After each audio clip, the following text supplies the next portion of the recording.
Question number 3. Find the LCM and SCF of the following integers by applying the prime factorization method.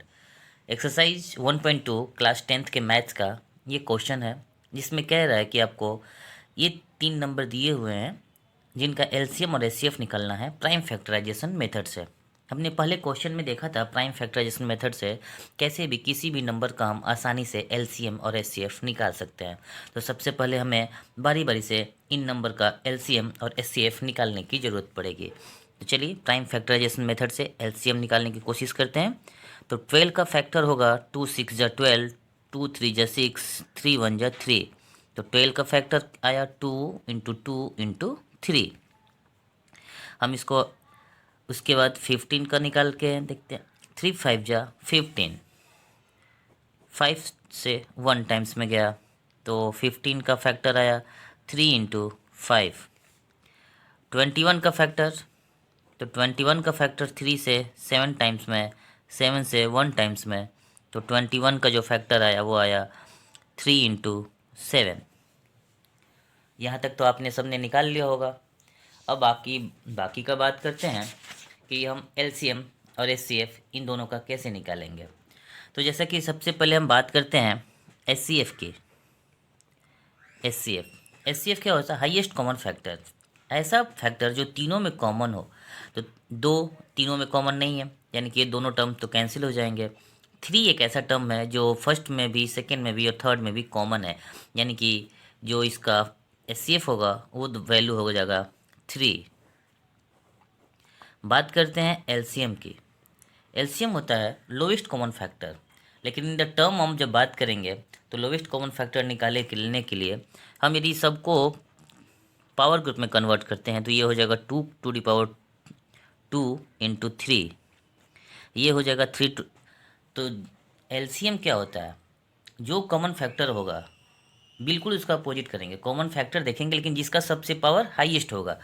तो 2 यहाँ पे है, लेकिन 2 का सबसे हाईएस्ट पावर कितना है? 2, वो हमने लिख लिया।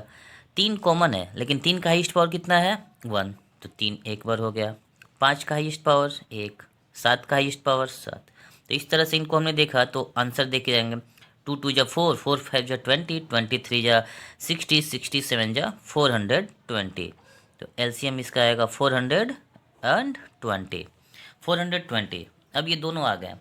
इस तरह से हमने देखा कि प्राइम फैक्टराइजेशन मेथड से हम किसी भी नंबर का आसानी से एलसीएम और एचसीएफ निकाल सकते हैं। अब बात करते हैं क्वेश्चन नंबर सेकेंड की। क्वेश्चन नंबर सेकेंड क्या कह रहा है? If numbers are 17, 23 and 29। 73, 17 से 1 टाइम्स में जाएगा तो 17 का फैक्टर हो जाएगा 17 इंटू 1। आप जैसा कि इसी तरह देख सकते हैं कि 23 भी किसी के टेबल में नहीं जाएगा तो इसका फैक्टर हो जाएगा 23 इंटू 1। 29 भी किसी के टेबल में नहीं जाएगा आसानी से, तो 29 इंटू 1। तो हमने एचसीएफ क्या देखा? एचसीएफ होता है ऐसा टर्म जो तीनों में मिलता हो, तो तीनों में 1 मिल रहा है, तो ये है एचसीएफ। अब बात करते हैं एलसीएम की। एलसीएम तीनों टर्म में सिर्फ 17, 23, 29 किसी में कॉमन नहीं है, यानी कि इन तीनों का मल्टीप्लिकेशन ही इसका एलसीएम हो जाएगा।